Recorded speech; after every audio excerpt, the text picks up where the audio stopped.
Before I start, my very grateful thanks to the organizers in Pragna Bharati, and especially to Giridhar ji for giving me this opportunity to share some of my thoughts with you. Very rightly brought out that we share that common connection of Ram Madhav ji. Ram Madhav ji is really the moving force behind India Foundation. And the fact that the foundation is doing so brilliantly well today, all credit, 100% of that credit goes to Ram Madhav ji. And he's also one of the founding members of Pragna Bharati. So I think this is a very strong connection. And obviously, having the same founder, I think it goes for making very strong bonds. Now, I had said that I will speak about India's security concerns, and I will start from the 72 war. I beg your pardon, the 71 war. But later on, when I thought about it, I said, let me go back a little bit earlier.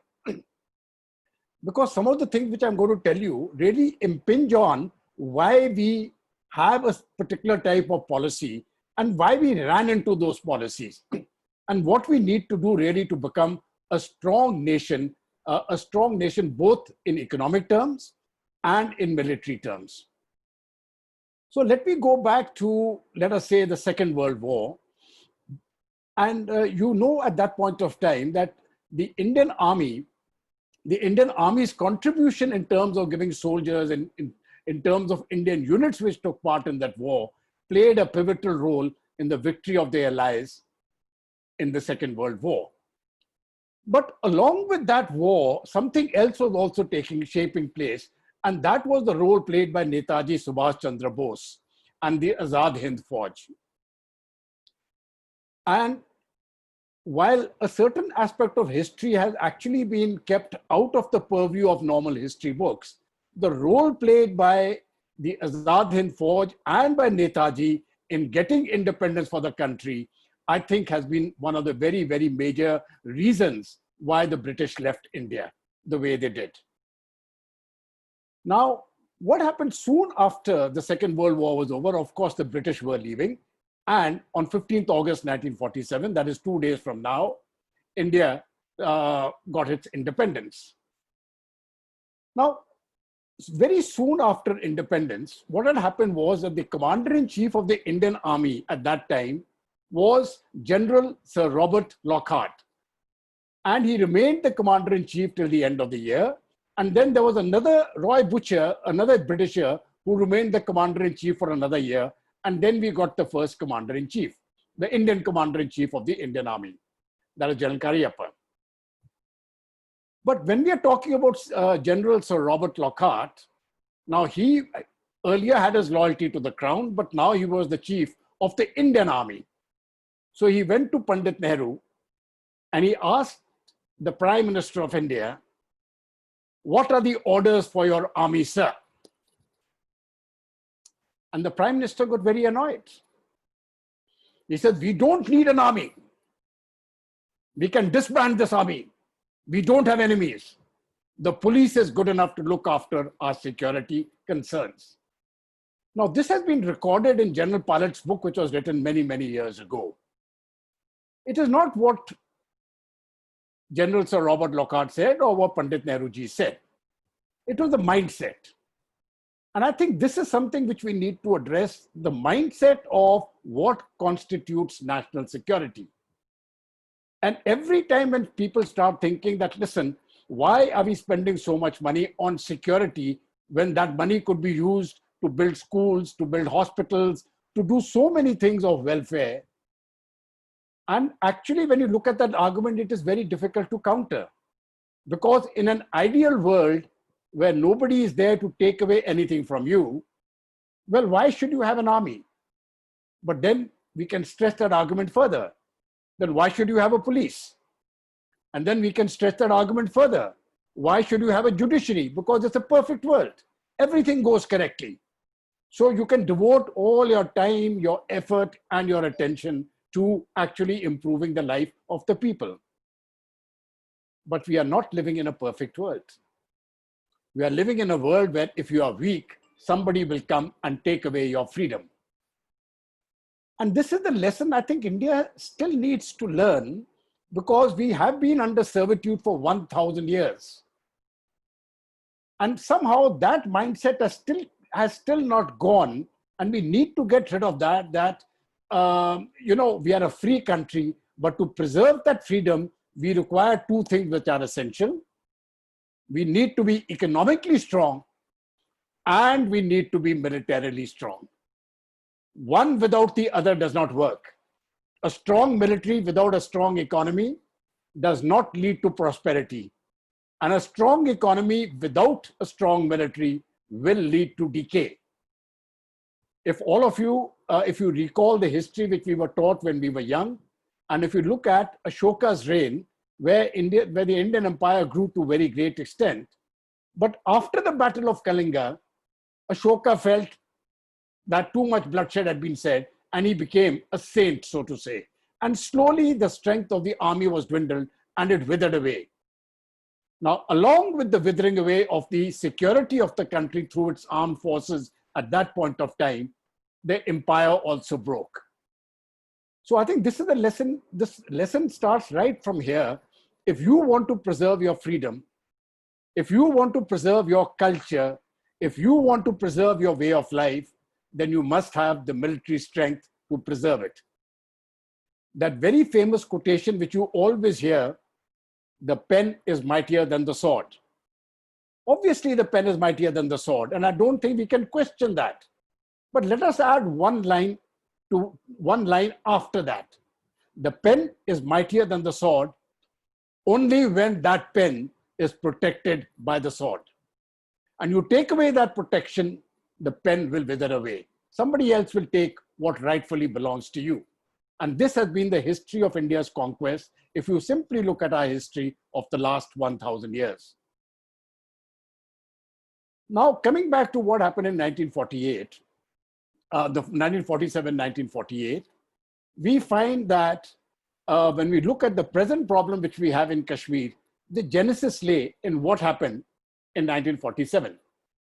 And when Maharaja Hari Singh acceded to India on the 26th of October, it was a complete accession. It was the way all the other princely states had acceded to India. There were no ifs and buts.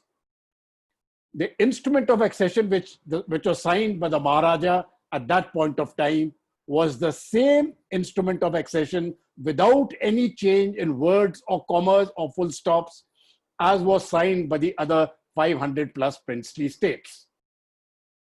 So obviously we can question why after that did we come on to something called Article 370? And we can also question why in 1954 we came onto something which was very obnoxious called Article 35A.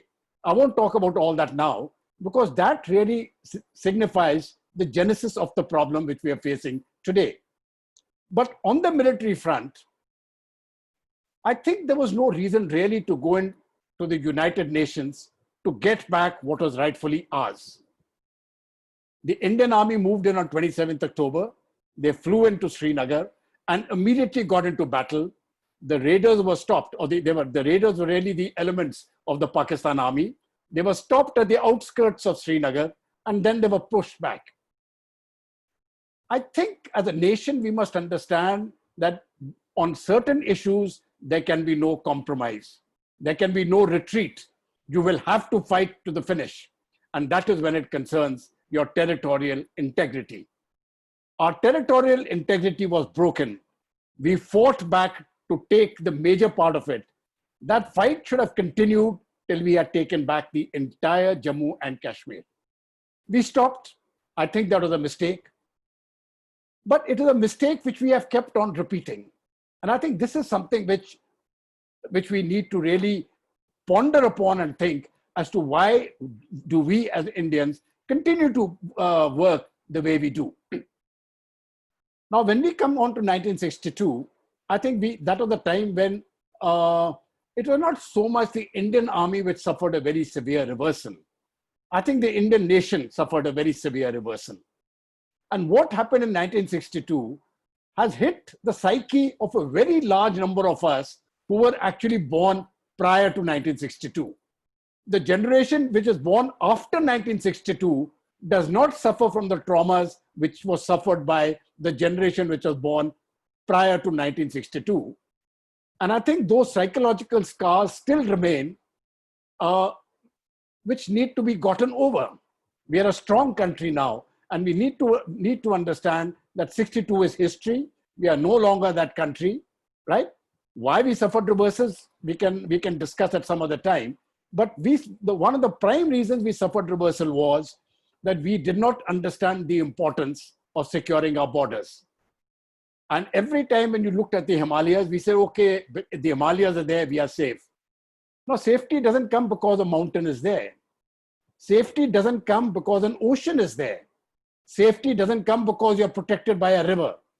Safety comes by our people who are prepared to go to the front line and defend it. And to go to the front line and defend it, you have to have your communication means going right up to the front. You've got to have your troops stationed there and ready to fight for their motherland.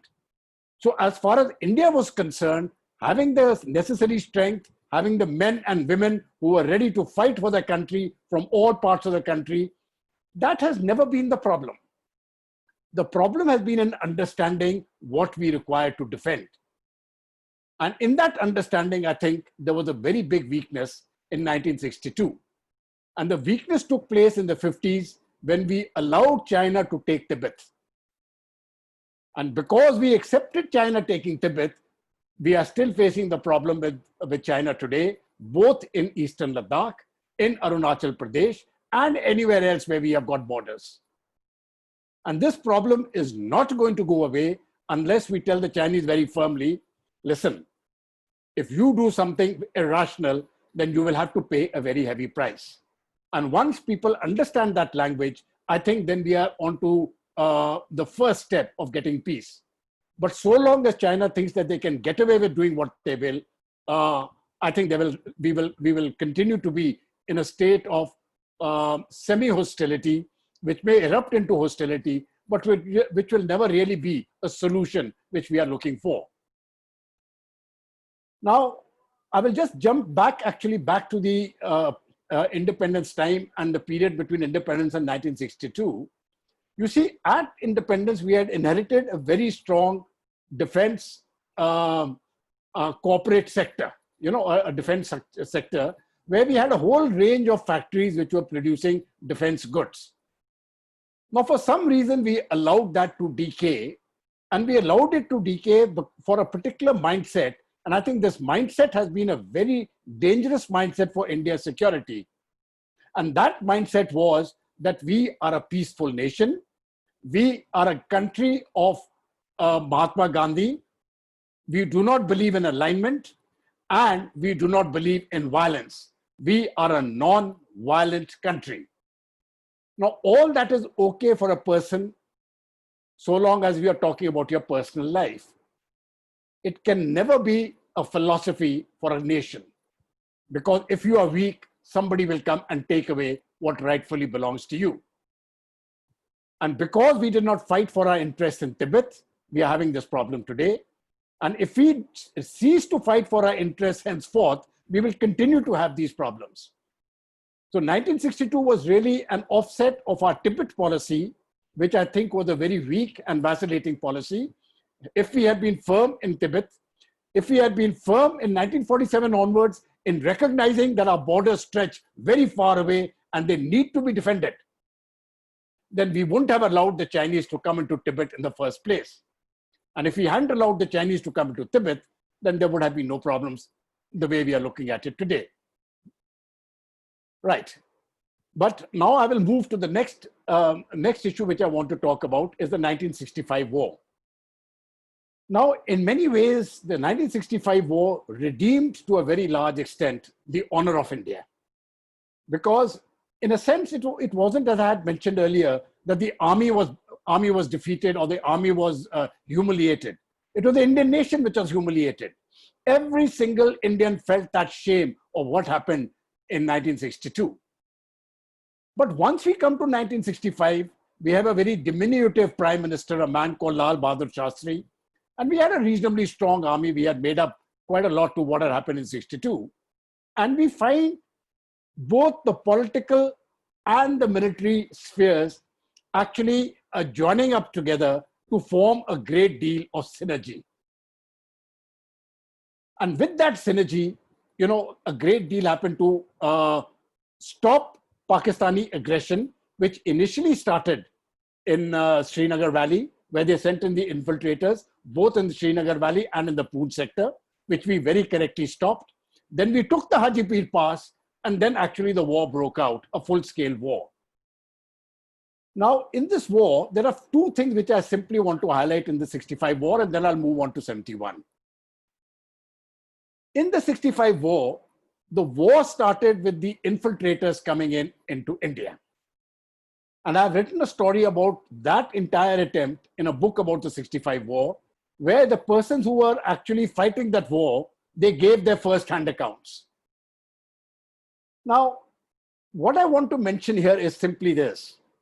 When this war took place, the first information we got of the infiltrators was not from our intelligence agencies, neither was it from the military troops.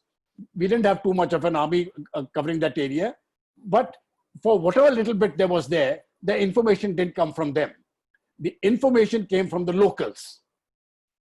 Now, I think it doesn't behove a great country to have information coming in of infiltration into its territory from the local population. So we need to strengthen this particular aspect, because I'm going to talk about this again in what happened in Kargil. So we cannot allow a state by which we as a country have to depend upon certain indigenous sources, villagers, etc., to give us information that some foreign elements have come into our territory. We should have had our eyes and ears across the border. I'm not talking about our border. They should have been across the border. We should have known, our intelligence agencies should have been good enough to have known what is happening in Islamabad, what is happening in Lahore, and to have got certain hints that a troop buildup is taking place across the border. And with that, the army would have been alerted, and then, of course, certain other actions could have taken place. But in the event, please let me assure you, we were surprised. And there was no reason why we should have been surprised. It redounds to the capability of India's army that we retrieved the situation. After being put into a very, very embarrassing situation, we retrieved the situation, we threw back the infiltrators, we destroyed that attempt of Pakistan, and then we went further ahead and we captured the Haji Pir Pass, which really rattled Pakistan. And then they moved into Cham Jauria sector, and then we moved into Lahore, and then, of course, after 2 weeks plus of battle, a ceasefire was called. And the ceasefire ended on terms which in my view were reasonably favorable to India, because we were not in a position at that point of time to actually have gone and taken Lahore or taken Islamabad. You could have extended the war by a few more days and captured a few more kilometers. But I don't think we were in a position to cause the defeat of the Pakistan military. But the Pakistanis were in bad shape. They were humiliated when the war ended. And I think that was a good sign, because they thought that they will march up to Delhi. They had superior aircraft, they had superior tanks, and yet they lost the war. So 65 ended for us on a high note. And despite what happened in Tashkent and all that, and in terms of the treaty where we gave back what had been captured, I will leave that for other debates. But now I will shift to 6 years hence, and then we come to the 71 war. Now, this is the time when really a huge shift took place in India's mindset, when we actually go and look at what happened in 1971. Again, at that point of time, I think India was blessed with a political leader who was strong enough to take international pressure. And I will give it to the credit of Indira Gandhi at that time, that when the people from Bangladesh, the poor refugees were streaming in, she was very concerned. And she realized that we cannot take this burden any longer, and we will have to go to war. And she took that decision very early. It was the army chief that time, General Sam Manekshaw, who said, "Madam, if you do it now, you will lose the war." But if we go in December, we'll be better prepared. And he had a whole range of reasons for that. And fortunately, Indira Gandhi actually agreed.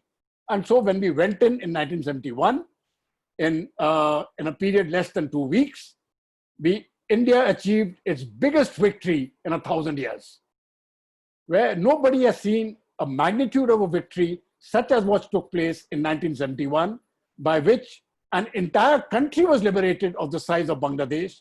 90,000 plus prisoners were taken, and the Pakistani state was split into two. Now, it was a great strategic success, but I really don't know whether we know whether the Indians knew how to capitalize on a strategic success of that nature. Perhaps that had not been thought about as to what to do post that. What should be our political and diplomatic moves after having gained such a big victory? And to many, it feels that the victory which we won in 1971, the gains were frittered away in the subsequent peace accord which took place at Shimla. Because this was the time when we could have actually told the Pakistanis to get right out of Kashmir if you want a peaceful settlement, or we could have stopped the war in the east and in the west, but continued in Kashmir and said, unless they vacate aggression, we will continue. But all that is history now. It was a great victory. And I think the biggest impact of that victory was on the psychology of India, that no longer did we think of ourselves as a power which could be defeated. We thought of ourselves as a great power, as a power which could win battles. To the Chinese in 1967, at Nathula, we gave a very befitting reply because they thought that 62 would be repeated. But we had a very strong commander there at that point of time and who gave a very strong military response. And the Chinese, for the first time, realized in 1967 that we are dealing with a different country now. In 1971, I think that aspect of what happened in 1967 with China was confirmed with the surrender of the Pakistan army in 1971.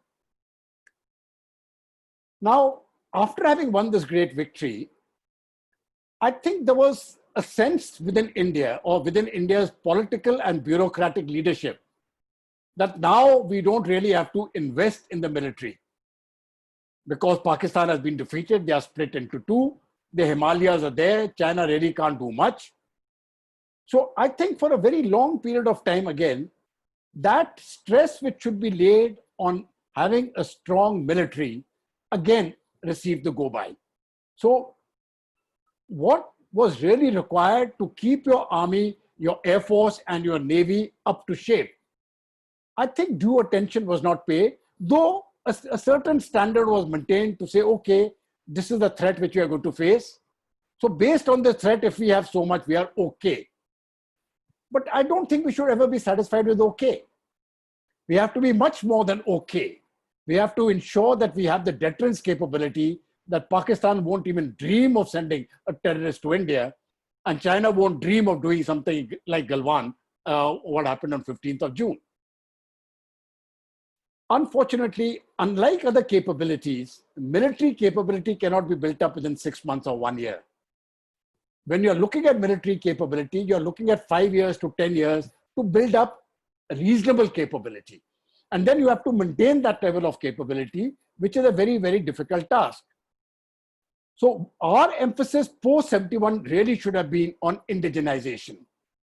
That we need to produce the best fighter aircraft, we need to produce the best tanks, the best artillery guns, the best radars, the best communication equipment, and then we should have focused our attention on those issues.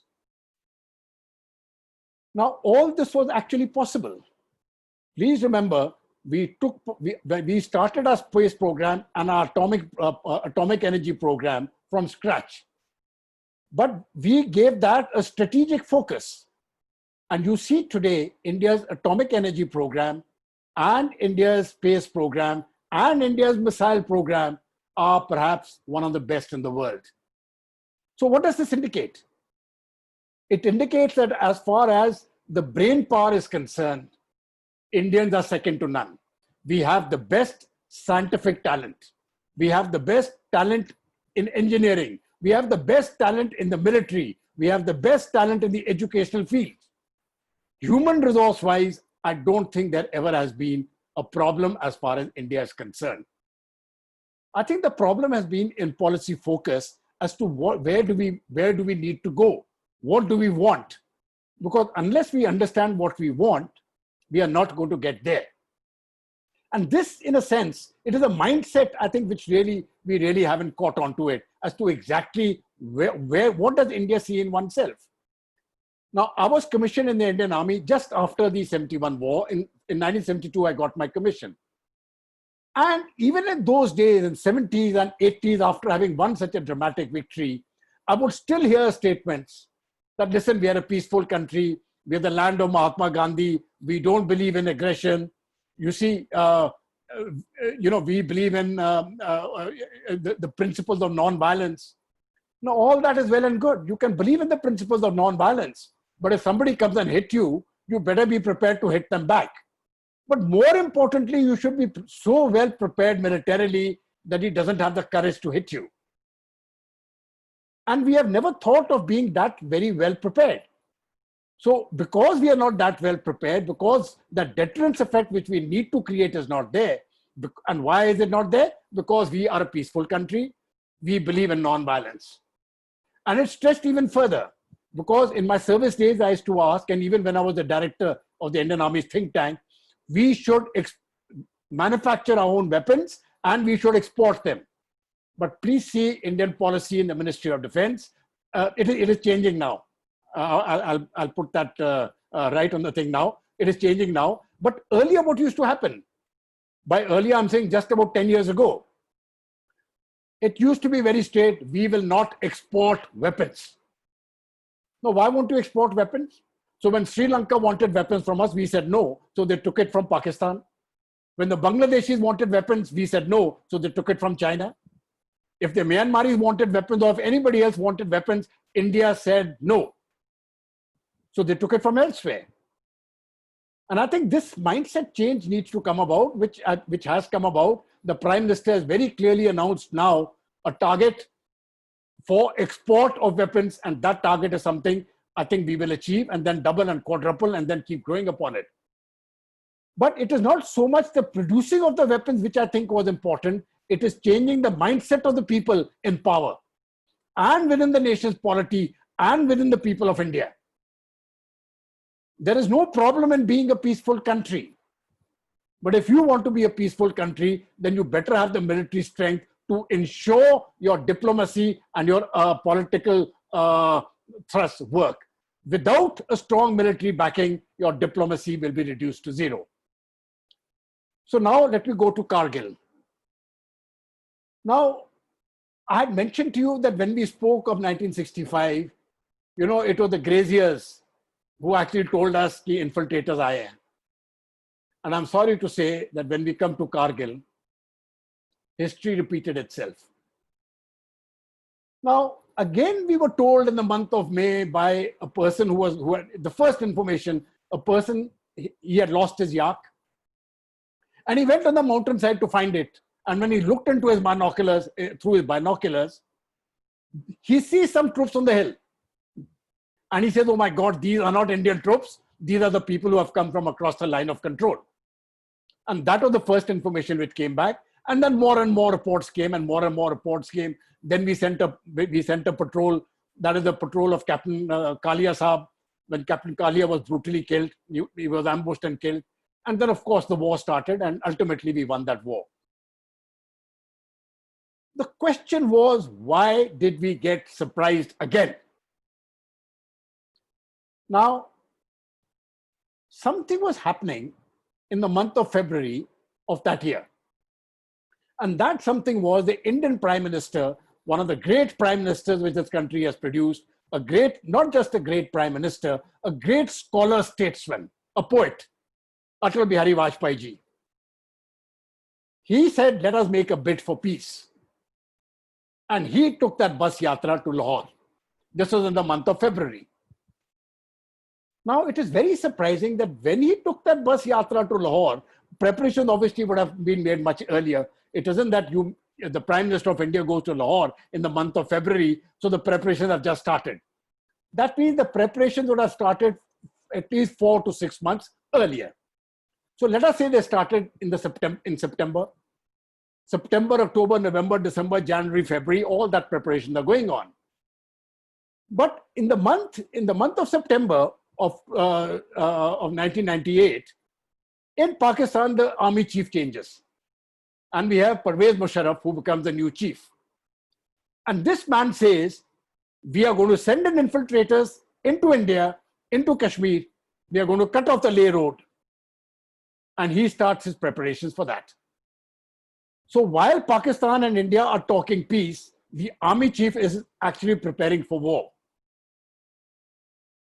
And when the Prime Minister of India actually goes to Lahore on that bus journey, the Pakistani infantry troops of the Northern Light Infantry and their Special Operations Group, some elements had already crossed the line of control and they were sitting on the heights of Kargil. So when the Prime Minister made his very famous speech and he says, "बहुत लड़ाइयां हो गई, हम जंग नहीं होने देंगे, बहुत लड़ाइयां हो गई," the Pakistan army was already sitting in our area. Now, the question I've always asked is, those people didn't just come in automatically. They were staying in Gilgit-Baltistan. They were being trained in Gilgit-Baltistan. There was a lot of movement which had taken place to get those troops there. We don't just take troops and throw them out and say cross the LOC. It takes a great deal of preparation, a great deal of administration, rations, stores, ammunition, everything has to be collected. All those signs were visible. Why did not our intelligence agencies come to know is the question we have to ask ourselves. It was an intelligence failure of the highest magnitude. And worse still, the people responsible for that failure, the people responsible to have got that intelligence, have till date not been held to account. There was one infantry brigade there looking after 300 odd kilometers. You held that brigadier to account. And that brigadier didn't have the resources to cover 300 kilometers of area. But you held that brigadier to account. You held that divisional commander who was sitting in Leh to account, but you did not hold these people to account who should have been held to account. We needed that advance warning. Now, we cannot say because the Prime Minister was going on a peace yatra, nothing is going to happen. That is unacceptable. My counter is because the Prime Minister is going on a peace yatra, we must ensure that nothing happens. So, is Pakistan planning something else? Now, that is how intelligence should function. Intelligence cannot close its eyes and say, because the Prime Minister is going, nothing is going to happen. This is what went wrong in 1962, where the intelligence czars made very specific statements. In Pandit Nehru's lifetime, China will never attack India. And that led to the forward policy. Now, how can we be so gullible is something which I have never understood. You were gullible in 48, you were gullible in 62, you were gullible in 65, you were gullible in 71, and now again we were gullible in Kargil. Why is it that we are always gullible? What is there in us that we don't start thinking that, okay, that chap is a bad fellow, what can he do? And then start addressing our concerns. We didn't address those concerns. I was a colonel in the Central Command when Kargil took place. I was with the Central Army Commander, and we used to come to Delhi off and on. And I know the tension which existed in the army because it was one of the most difficult operations to undertake to have evicted that enemy from those high altitudes. It was a mission which we can say a mission impossible. And that mission impossible was accomplished by the young officers, the captains, the majors, and the colonels of the Indian Army, and the brave soldiers of the Indian Army who climbed those hills foot by foot under withering fire, who gave their lives, but who said, we will get back our land. And we won that war, which Pakistan had thought is impossible to win. But I do not think we should put our soldiers in that situation time and time again.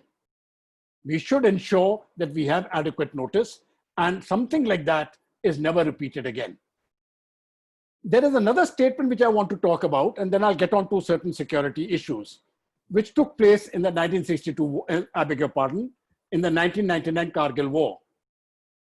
And that was a statement made by the army chief, the then army chief. And he made a statement, he says, we will fight with what we have. Now, it breaks my heart even today to think that General Malik, General VP Malik, our army chief at that time, had to make a statement of that nature. Why should we have to fight with what we have? We are a big country. What we needed should have been there. Why wasn't it there? Now, that is the question which we need to address. Why wasn't it there? Because if it was there, then General Malik wouldn't have had to say, we will fight with what we have. And once we understand these issues, because most of these issues which I'm talking about are not really blood and guts and glory, that the Indian people are very strong. Each one of us as Indians, we have the strength to fight, right? The army comes from the people of India. It is not something which comes from outside. The people, the Indian army is the army of the people of India. It is your army and my army. So as far as the fighting potential, the manpower is concerned, there has never been a problem. We've got excellent men, we've got excellent officers. And our officers and men come from every single corner of this country. It is in purpose, in intent, in where we think of ourselves. What do we think of ourselves as India? Where should India be? How should we protect ourselves? How should we protect our economy? If we are a big country, what should we do to perceive ourselves in a particular way? And once we get that right, then I think that change in mindset is the most important thing which we need to do. To say, okay, we will have a strong intelligence setup. We will look into what is happening across the borders, right? We will have our satellites in the sky. We will have our rocket forces which are strong enough to deter any attack. We will have our satellites and our ground communication systems so that we have perfect network-centric warfare. We will have aircraft flying which can beat any other aircraft on the ground. Our pilots are top class, so we need the fighters. We will have the necessary wherewithal to give to the armed forces of India so that they can defend we the people the way we the people deserve to be defended. And unless we get onto that mindset, I'm afraid there will always be this guns versus butter debate. And ultimately, I found out that when you're looking at the guns versus butter debate, because you don't really focus on the guns, we lose out on the butter also. The debate should never be guns versus butter. Both are required.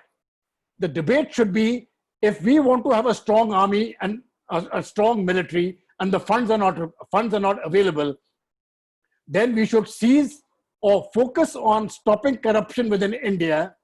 And that money which we can save from stopping corruption, it'll be billions and billions of dollars. It can fund 10 armies. So let us look into the correct issues. But to say that because we have to build a school, we will not buy a gun, I think that is a very, very faulty argument. It doesn't work. Now, this thought process actually continued. And when we look into one period of history, and I'm very specifically talking about the period between 2004 to 2014. Now, it isn't because the Congress was ruling at that time. It got nothing to do with parties. But the point was, this 10 years of 2004 to 2014 saw the Indian defense system actually decay. We can say that, okay, Mr. Antony was a very nice man, a very good defense minister, very straightforward, very honest, but that doesn't really matter. Did he prepare as a defense minister the Indian military the way it should be prepared? Was the Ministry of Defense and the Defense Secretary, when you look at the book, that the Defense of India, it's written there, the Defense Secretary is responsible for the defense of India. So if the Defense Secretary is responsible for the defense of India, why have we not held any Defense Secretary from 1947 till date accountable for the lapses which have taken place? And we still don't hold them accountable. So you have a Ministry of Defense which is not accountable. You have a defense minister who says, I'm talking about the Antony years, who allowed nothing to pass. I think people need to be held accountable for fiddling around with India's defense capability. Now, after the government change in 2014, and Manohar Parrikar came as a Raksha Mantri, I was very fortunate and privileged to have had, along with a group of other people from the armed forces, retired veterans, an opportunity to interact with him 4 to 5 times. And that was the time we saw for the first time a dramatic shift taking place in the focus of the Ministry of Defense in trying to improve India's defense preparedness. Our reserves had gone to very shocking low levels, and it was left to Manohar Parrikar to just make up those reserves, not even up to 100%, up to about 50 to 60%. And he focused his energies on that. Now, that was the time also when you're looking into the years of Defense Minister Antony, that we let the Rafale deal lapse. Now, why did you let a deal like the Rafale lapse the way it lapsed? And it finally required an executive decision by a new government headed by a prime minister who said, okay, if that deal has lapsed, let's do something, because the Indian Air Force required those aircraft to make a deal for 36 aircraft, which has now started coming in. So I think when we lose focus of our defense preparedness, these things occur. And that is why the army chief is reduced to the level of saying, we will fight with what we have. And I think we should ensure in the coming years, no army chief is put to that ignominy of saying, we will fight with what we have. What is it that is required to make India strong? Are just 2 or 3 very, very simple things which I want to talk about. Then I will close this and I will take on anything in the interactive session. I'm prepared to take on any questions on any of the issues which had been mentioned earlier. Now, I think one of the lessons which have been brought out in the Kargil war, please read the Kargil Review Committee report and then the report by the group of ministers. It was one of the finest things done by the government, by the Vajpayee government, to have actually constituted this committee, to have got this report, to have got the group of ministers, the key ministers in the government, and then to make the report public. I think that was the first change in mindset to have said, okay, we are concerned about defense. And I'm very glad to say that many of the recommendations of the Kargil committee have now been made. And the latest one has been what the Prime Minister announced on the 15th of August last year, the creation of the post of the CDS. But having said that, and having stated very clearly that a great deal has been done, let me say what needs to be done and done on a very fast track. There are just 3 things I want to talk about and highlight. The first is intelligence. It is not simply enough to have internal structures for intelligence. We need to know what is happening across the borders. Now, I'm afraid that still is not happening. If we got surprised in 65, we got surprised in 71 in Cham, we got surprised in 99 in Kargil, we got surprised in Galwan. Now, why is all this happening?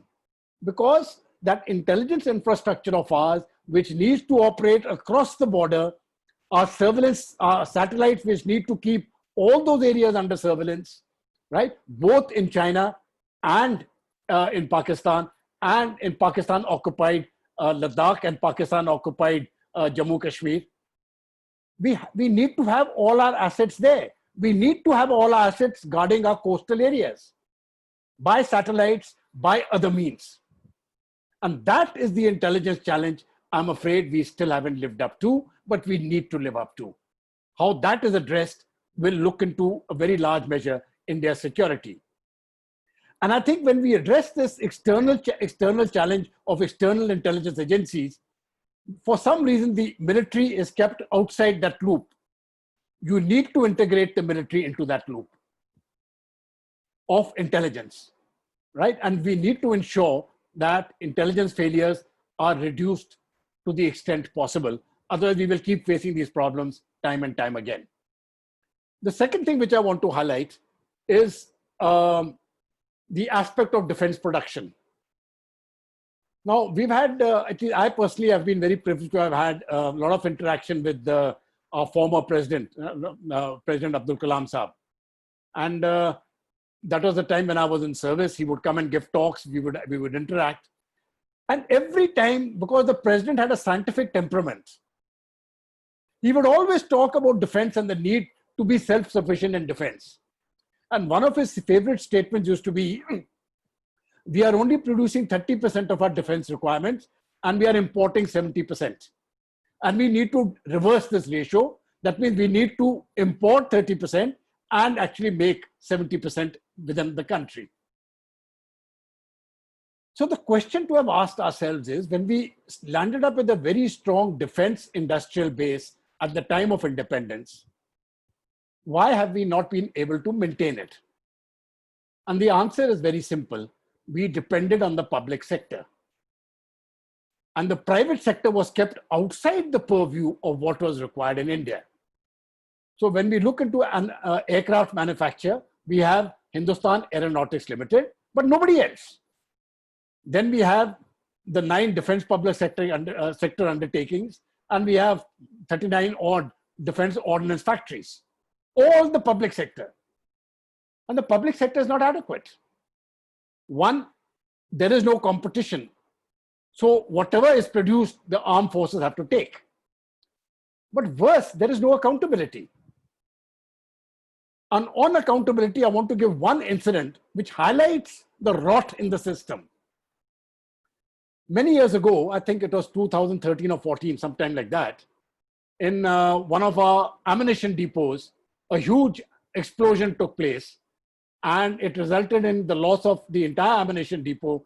Ammunition worth about 700 to 1,000 crore rupees was lost. We lost about 18 to 20 lives. Now, what had actually happened there was that a whole lot of defective mines worth a few 100 crore rupees had been produced by one of the ordnance factories.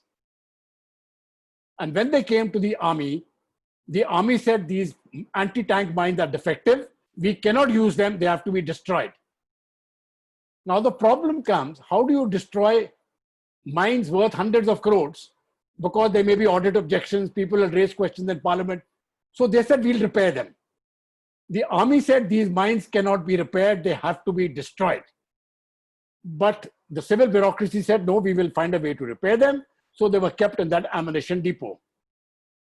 Time and again, the civilians were told, please remove the mines from there. They are a safety hazard.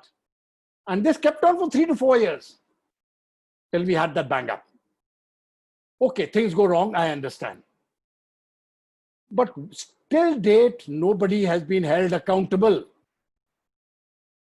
And this is my point. Unless you hold people accountable, things are not going to change. Now there is a change in policy by which the private sector is coming in a big way in defense manufacturing. In my view, that is the way forward. We need to get the private sector in. They have started coming in a big way, which I think is full credit to the present government. And this process started right from the time of from 2014 onwards. When Manohar Parrikar was the Raksha Mantri, he started the process and it has continued till now. But I think even now it needs to be given a much, much bigger push. And we should get onto a system by which in India, we have a private sector which can produce the latest generation fighter aircraft, the latest generation tanks, the latest weapon systems, the radars, the communication system, etc. And if you say, or they can cooperate with the public sector and do it. But we need to get our private sector into defense manufacturing in a very big way.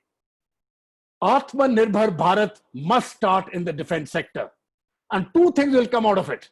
One, once you start manufacturing the weapons which we need, a third country from where we are importing it cannot blackmail you and withhold supplies when we need it. Secondly, we can export these weapons and earn a huge deal of money. And thirdly, it will give great employment to hundreds of thousands of Indian youth in the defense manufacturing sector. So it is a win-win situation. And your GDP will go up by at least 1 to 2 percentage points by the sheer strength of defense manufacturing. Now, this is a call which has been taken, but I think it needs support of everybody to say, let the private sector come in a very big way. We can have the appropriate checks and balances, but this is something which I feel is essential. I've spoken of intelligence. So the second aspect is making ourselves Atmanirbhar, the way the Prime Minister keeps talking about. But the Prime Minister is just one person. It requires hundreds and thousands of us to actually work to make that dream of a visionary Prime Minister come true. And the third aspect I want to talk about is really reforms within the Ministry of Defense. Now, this is something which I have spoken of for a very long time. And now, for the first time, we have the military at least has a foothold in the Ministry of Defense, that we have got a CDS. And I think this has been a very important reform as a first step. But it is not the ultimate reform. It is simply the first step. Ultimately, you need to have professionals in the Ministry of Defense. When George Fernandes was the Defense Minister of India, that was in Atal Bihari Vajpayee's government, when he was the Defense Minister of India and he took a trip to the Siachen Glacier, and he found that the clothing which was required for the troops was not there. So he said, sir, we had put up on file. So all those files had been floating around in the Ministry of Defense for 2 to 5 years, because people said, why do they need that coat to keep them warm? They're soldiers. They can go to the high snowies, they can die, it doesn't matter. They're soldiers. They don't need warm clothing. They don't need food to sustain themselves. So it was a man of the capability of George Fernandes who told those babus, you will take a trip to the Siachen Glacier and spend a week there. And all of them fell sick because nobody wanted to go. You see, the question is, unless you understand what is required by troops to fight in the frontiers, why snow scooters are required in the front, what happens to the human body when you are alone in a small little hutment with 30 to 40 feet of snow in a small little igloo, what is required to keep you warm, what is required to keep your body and mind in one piece. Unless you understand those things, I think people will not appreciate what it means fighting in those areas. You need a very, very sensitive Ministry of Defense. And I think when we are talking of defense production is still under a secretary who is a civilian. Now, you don't understand what is required to be done. So we need to overhaul this complete structure. I see no reason why a defense secretary should be an officer from the Indian Administrative Service. We have to change those mindsets. Please get in professionals who know what is required to be done, and more importantly, hold those professionals accountable. So if something goes wrong, we know, okay, this is this man's job. He hasn't done it. Please sack him. We cannot have a situation as in our present structure where the Ministry of Defense has all the power, all the perks, all the privileges, but it has no accountability. And this has been stated to me by no less a person than the late Manohar Parrikar ji, for whom I have the deepest sense of respect and regards, because he is the man who really knew what had to be done to sort out the Ministry of Defense. And it is, I always felt very hurt when he had to leave the ministry and go and take over once again as the Chief Minister of Goa, and then later on, of course, his very tragic death. But he was the one man who really understood what was required to be done. And now, of course, we have the Defense Minister, who is again very focused and capable, who is looking into the issues and who is addressing these concerns. But we have let a lot of time slip by. We need reforms on these three critical sectors. You do these three things, you have the army, the armed forces of India, who are the most capable, the most dedicated, and who at an instant's notice will risk their lives for this country. Those people are your army. They don't belong to anybody else. They don't belong to the BJP or the Congress or to any political party. They belong to the people of India. They are mandated to protect the people of India. And I think if they are mandated to protect the people of India, I think it should be the mandate of the people of India to give them the wherewithal to defend you the way each one of you deserve to be defended. With that, I close this talk. I'm open to any questions. Namaskar. Jai Bharat. Jai Hind.